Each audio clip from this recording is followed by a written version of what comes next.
Vamos a ver la parte de factores geomorfológicos muy brevemente de una cuenca. En este caso, vamos a tener, ya vimos, ¿verdad? Todas las características, nos vamos a basar para calcular todos estos procesos, ya sea desde la parte de balance hídrico, modelos hidrológicos, cambios climáticos, cualquier tipo de simulación. Nuestro marco de referencia es la cuenca, que estuvimos viendo la vez pasada. Para eso, como mostraron los compañeros, tenemos que realizar toda una sistematización de características físicas de la cuenca. Entonces, es muy importante todas las características físicas que nos van a decir cómo esa cuenca se va a estar comportando, cómo puede estarse comportando en el tiempo.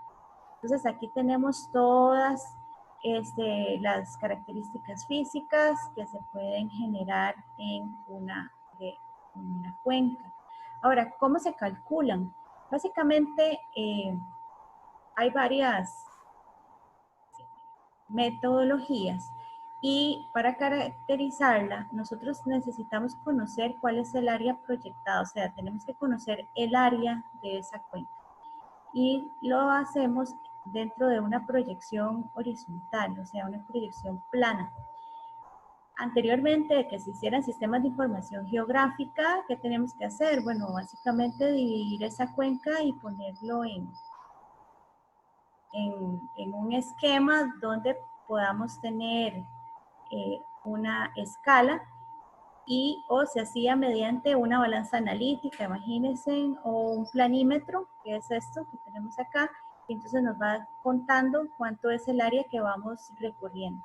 Ahora tenemos también sistemas de información geográfica, y con ellos entonces ya podemos calcular, como lo vimos la clase pasada, ya tener delimitada nuestra cuenca. Nosotros podríamos también hacerles algunos ajustes manuales, y después de que ya tengamos este polígono completamente definido, podemos calcular cuál es el área, el perímetro.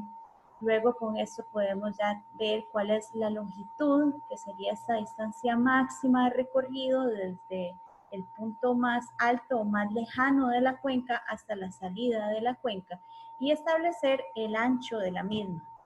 Además de eso, hay otros parámetros que son sumamente importantes y que relacionan su valor con el movimiento, cómo se da ese movimiento de agua y su respuesta hidrológica en la cuenca. Como entre ellos está el factor de forma de Horton, que básicamente es el área entre esa longitud del río, y también está el índice de compacidad o el coeficiente de Gravelius. Aquí tenemos la fórmula, que es una relación entre perímetro y área. Y básicamente un valor de 1 nos va a decir que esta cuenca es básicamente completamente circular. Y con valores diferentes, por ejemplo, mayores a 1, nos va a decir que la cuenca es alargada. Si tenemos una cuenca circular o una cuenca alargada, eso nos varía cuál es la respuesta hidrológica que tenemos dentro de la cuenca. Vean que en el caso del hidrograma E, si nosotros tuviéramos una tormenta, hay mucho más probabilidad de que la tormenta pueda cubrir, si eso fuera uniforme, tenemos una mayor probabilidad de que sea cubierta por toda la tormenta. En el cambio, en el caso de la cuenca D, si la cuenca estuviera ubicada en este sitio, hay una región de la cuenca que podría quedar fuera del cauce. Entonces, por lo tanto, además por el recorrido que tiene que hacer el agua, nuestros hidrogramas son más atenuados que en el caso de una cuenca circular. Además de eso, dependiendo de ese coeficiente, nosotros podemos clasificar esa cuenca, si es una cuenca circular, ovalada, oblonga o rectangular, ¿verdad? Y entonces así nos vamos acercando, pasando desde una cuenca circular a algo más alargadito. ¿Ok? Luego también tenemos otros parámetros como es el rectángulo equivalente, que es básicamente el L. Este IC es el KC que teníamos acá, que es el índice de compacidad. Entonces aquí tenemos el índice de compacidad por el área, el índice de compacidad, ¿verdad? Y con eso calculamos el largo y el lado mayor del rectángulo y el lado menor del rectángulo. Y eso también nos ayuda a poder describir cuáles esos factores. Aquí tenemos también, en el caso del índice de pendiente, vean que nos indica el valor medio de las pendientes para un área de drenaje definida. Y aquí tenemos la fracción, que básicamente esta es la fracción del área de la cuenca entre las curvas que se está dando, ¿verdad? Tenemos aquí dos curvas, por ejemplo, una curva 1000 y una curva 800, y cuál es el área que ocupa entre esas curvas o el porcentaje de área. Tenemos también la pendiente.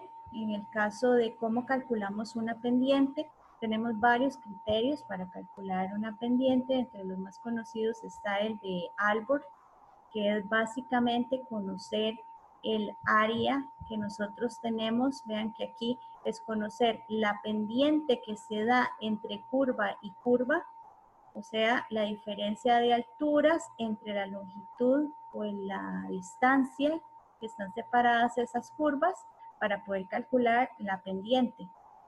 Y el área de esa curva, o sea, el área entre esas curvas. Con eso calculamos y ya podemos tener una pendiente promedio de toda la cuenca.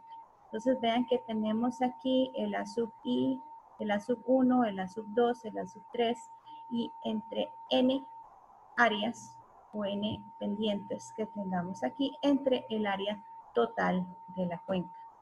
En el caso del criterio de Nash, es más sencillo. Vean que es un ponderado sencillo, donde vamos a calcular la pendiente entre cada una de las curvas y básicamente las ponderamos, ¿verdad? Hacemos toda la sumatoria y la dividimos entre el total de subdivisiones que tenemos. Para el caso del perfil planimétrico, eso no es otra cosa que irse por el río, ¿verdad? Haciendo una línea y poder extraer la información topográfica y con ello conocer cuál sería el cambio de elevación con respecto a la distancia o a la longitud. Y en base de lo que nosotros tengamos, o sea, no es lo mismo tener un río con una pendiente o con un perfil planimétrico más pronunciado, porque eso nos va a generar un mayor escurrimiento en la cuenca, o sea, las velocidades van a ser más altas y el agua va a tender a salir con mayor rapidez de la cuenca.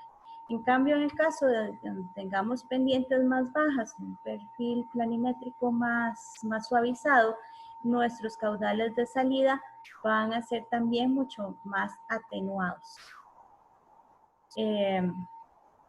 Okay.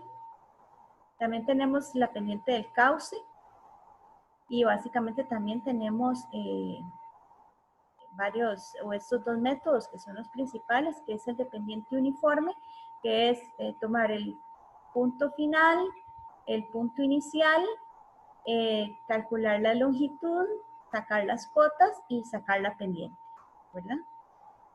Obviamente esto nos va a dar un error si yo tomo toda la longitud o si la longitud total que yo tengo es muy grande y tengo cambios pronunciados en la pendiente.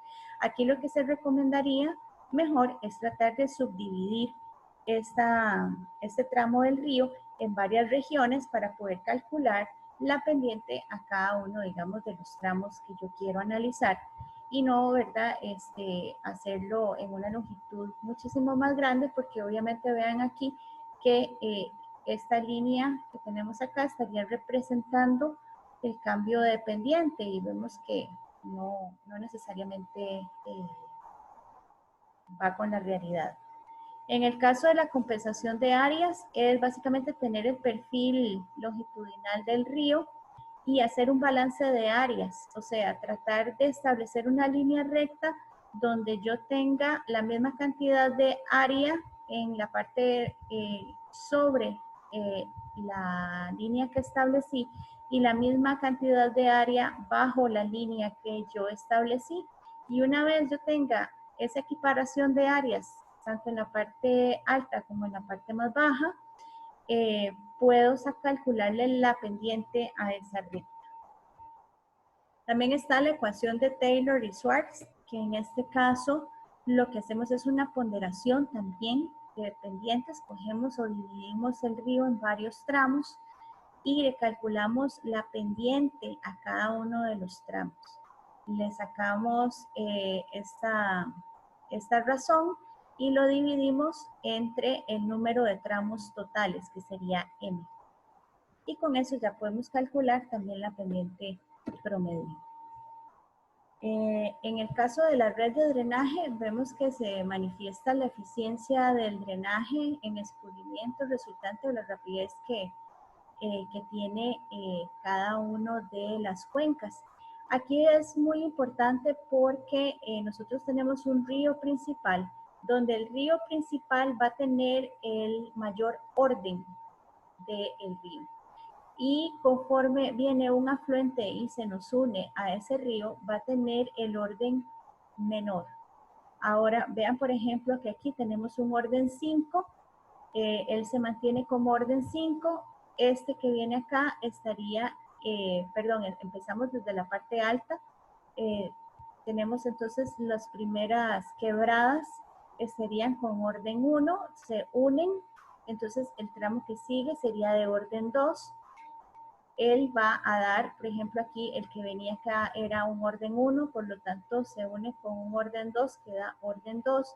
Aquí tenemos orden 1, da un orden 2, venía con 2, 2, entonces se mantiene en 2. Y al unirse ya con el 1, entonces ingresa a un nivel 3. Entonces, una vez que tengamos 3 y 3, pasaría a un nivel 4. Y así va incrementándose el orden de la corriente del río. Ok, vamos a terminar aquí, que sería en la parte de red de drenaje, que es básicamente tener todas las longitudes de cada uno de estos ríos. Entonces hacemos una sumatoria de todos los ríos que tenemos aquí, cuáles son sus longitudes de esas corrientes, y la dividimos entre el área total de esta cuenca. Y con eso nosotros podemos obtener el valor de densidad de drenaje. En este caso tenemos que si valores bajos de la densidad de drenaje, vean que están asociados con resistencia a erosión. O sea, nos van a decir, dependiendo del valor que nosotros tengamos acá, si esa cuenca es resistente a la erosión o no, o si la cuenca es muy permeable o no, o si tenemos un perfil de llanura o un perfil de relieve montañoso. Y para la siguiente clase estaríamos ya trabajando con lo que es la curva isométrica para desarrollar las características geomorfológicas de la cuenca. Entonces creo que ya aquí llegaríamos con nuestra clase del día de hoy. Si alguno tiene alguna consulta.